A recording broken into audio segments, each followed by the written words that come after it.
Stuart Little. Chapter 1. In the Drain. When Miss Frederick C. Little's second son arrived, everybody noticed that he was not much bigger than a mouse. The truth of the matter was, the baby looked very much like a mouse in every way. He was only about 2 inches high, and he had a mouse's sharp nose, a mouse's tail, and a mouse's whiskers, and the pleasant, shy manner of a mouse. Before he was many days old, he was not only looking like a mouse, but acting like one too, wearing a gray hat and carrying a small cane.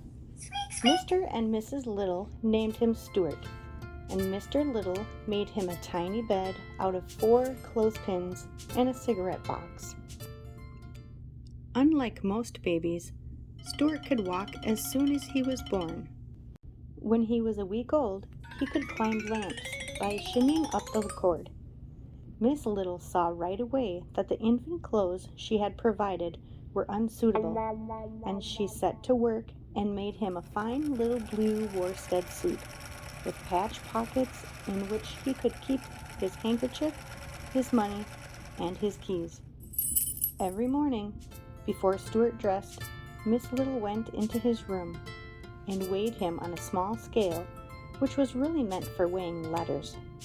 At birth, Stuart could have been sent by first-class mail for 3 cents, but his parents preferred to keep him rather than send him away. And when, at the age of a month, he had gained only 1/3 of an ounce, his mother was so worried she sent for the doctor. The doctor was delighted with Stuart, and said that it was very unusual for an American family to have a mouse. He took Stuart's temperature and found that it was 98.6, which is normal for a mouse. He also examined Stuart's chest and heart and looked into his ears solemnly with a flashlight. Not every doctor can look into a mouse's ears without laughing. Everything seemed to be all right, and Miss Little was pleased to get such a good report. "Feed him up," said the doctor cheerfully as he left. The home of the Little family was a pleasant place near a park in New York City. In the mornings, the sun streamed in through the east windows, and all the Littles were up early as a general rule.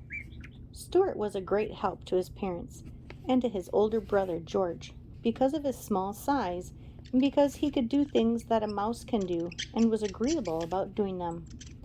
One day, when Miss Little was washing out the bathtub after Mr. Little had taken a bath, she lost a ring off her finger and was horrified to discover that it had fallen down the drain. "What had I better do?" she cried, trying to keep the tears back. "If I were you," said George, "I should bend a hairpin in the shape of a fishhook and tie it onto a piece of string and try to fish the ring out with it." So Miss Little found a piece of string and a hairpin, and for about a half hour she fished for the ring.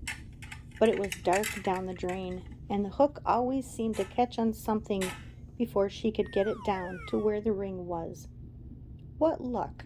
inquired Mr. Little, coming into the bathroom. "No luck at all," said Miss Little.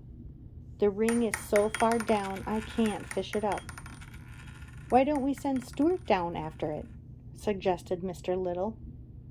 "How about it, Stuart? Would you like to try?" "Yes, I would," Stuart replied. "But I think I'd better get into my old pants. I imagine it's wet down there." "It's all of that," said George, who was a trifle annoyed that his hook idea hadn't worked. So Stuart slipped into his old pants and prepared to go down the drain after the ring. He decided to carry the string along with him, leaving one end in charge of his father. "When I jerk 3 times on the string, pull me up," he said.